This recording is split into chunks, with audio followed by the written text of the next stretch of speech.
Well, hey there, and welcome to the Midwest Basement, where we celebrate Midwest taste in a classic Midwest environment.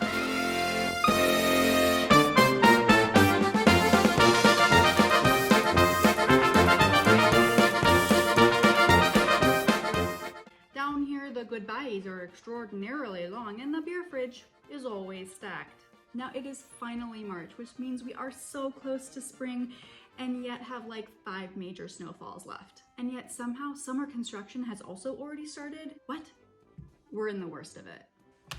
But it is my birth month, so that's cool. Well, let's just jump right into some local liquor suggestions, shall we? Now, because it's my birth month, that means I get to dictate pretty much everything for the entire month. And because of that, we're gonna be having my favorite beer this month. Night Rain by Oso Brewing. To me, this is the embodiment of a perfect porter, or at least as close to perfect as one can get at a certain ABV point. This is a deep, dark porter that pours almost perfectly black and has a beautiful caramely tan head to it. It is roasty toasty in both smell and flavor. There's coffee, a little bit of smoke, and dark chocolate. And then there's a little bit of dark fruits as well, so that fig and those dates. But what makes this so great is that there's also plenty of hop in it, both the bitterness and the fruitiness of it. The whole beer is a masterclass in flavor balance. And it's only 7%, so it's drinkable without putting you on your butt.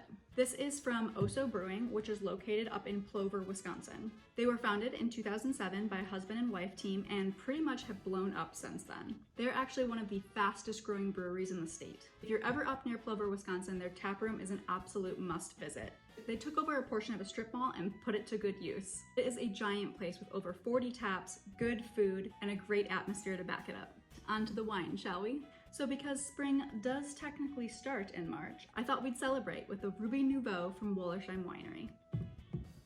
Now, if you happen to know about Nouveau wine, you'll know that it is actually normally released in the fall, usually around November, and not in spring and not in March. This normally gives fresh, fruity, new taste that is usually very low in tannins, meant to be drunk new and young. It just seems like a springy thing to me, and I'm calling the shots this month, so we're going with it, even if it's a tenuous thread. Historically, Nouveaux are made from Gamay grapes in the Beaujolais region of France, but at Wollersheim, they use Marchal faux grapes for their Nouveau wines. But they have used the same production method using whole berry fermentation, which is where the grapes are not crushed before fermenting. Wollersheim is located in Prairie du Sac, Wisconsin, and has been a state staple for decades. The Wollersheim family first started the winery we know today in 1972, though vines have been growing on that property since 1840. In 1989, they released Prairie Fumé, which is probably their best known wine, and is possibly the best picnic wine there possibly is. In 2009, they also opened a distillery on the site, which all around is a really fun place to visit and very reminiscent of a French chateau. Really just stunningly beautiful property, and almost like stepping out of Wisconsin right into France. All right, on to the booze. For those of you who don't know, I love Scotch, but since Midwest Basement is all about all things local, I can't recommend a Scotch because it's from, well, Scotland and not from the Midwest. However, I think I found the next best thing. What if I found a local bourbon aged in Scotch barrels? And not just Scotch barrels, but Islay peated Scotch barrels. Mwah! Perfect. Enter Oppidan Smoke and Sea Bourbon. This is a fun bourbon coming at you from Wheeling, Illinois, much closer than Scotland. This is a 4-grain straight bourbon, aged first in Solera barrels and then finished in French oak and Islay peated Scotch barrels. The French oak adds some fun dark fruit flavors, and the Scotch barrels impart that delicious, smoky, salty flavor.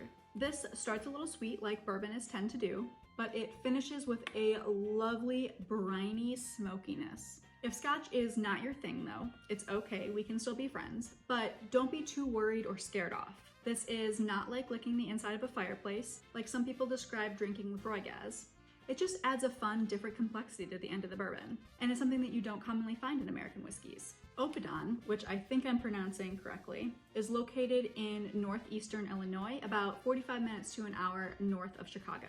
Their philosophy is one of innovation and creatively better every day. They are for the modern townsman, revolutionizing the spirit industry. This is the first spirit I've had from them, and I will say it is delicious. We will be trying more and might be getting a second bottle of this when it runs out.